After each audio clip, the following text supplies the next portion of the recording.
minutes more, right? Cool.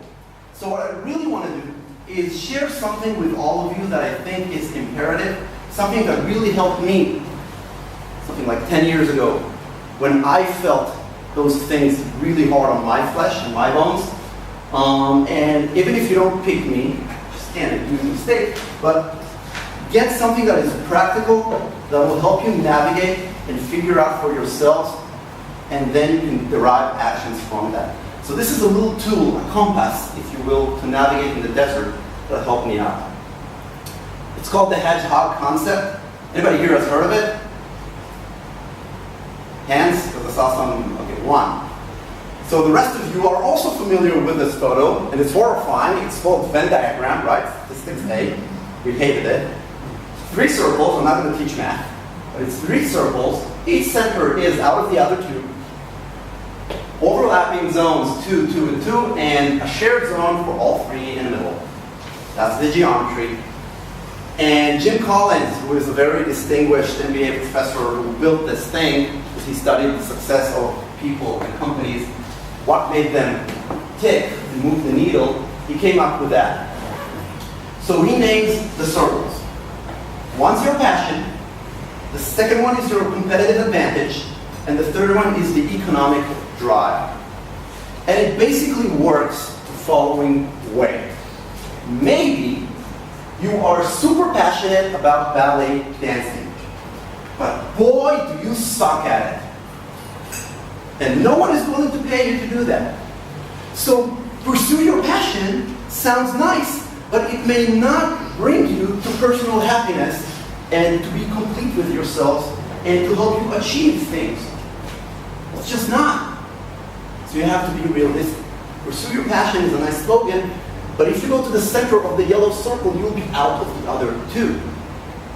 Next, you may have heard that sentence, exploit your potential, right? We all heard it. We should exploit our potential. Well, maybe you run fast as hell. Should you go and be an athlete? Because boy, do you hate the training. It doesn't make you happy even if you're good at it and you succeed at it. And what are you going to do after 35? 2 Olympics and a few competitions, you won a few prizes, and that's over. Do you want to stay in the athletics business for the long run, for the marathon? Because if not, know that at 22 or 25 or 27 or 35. Know that.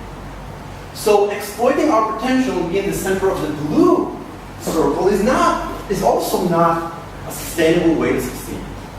And most of us, because of education and the world around us and the economy and whatever you want around the world, most of us fall unconsciously into the 3rd trap.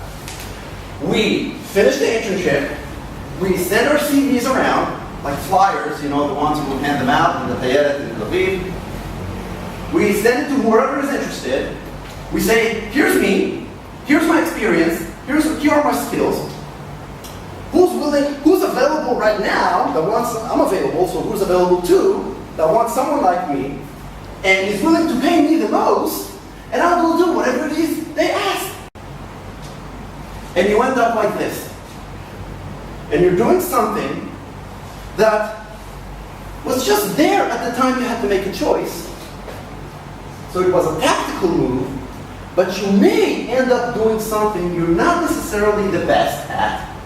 And in most cases, something that you necessarily are not passionate about.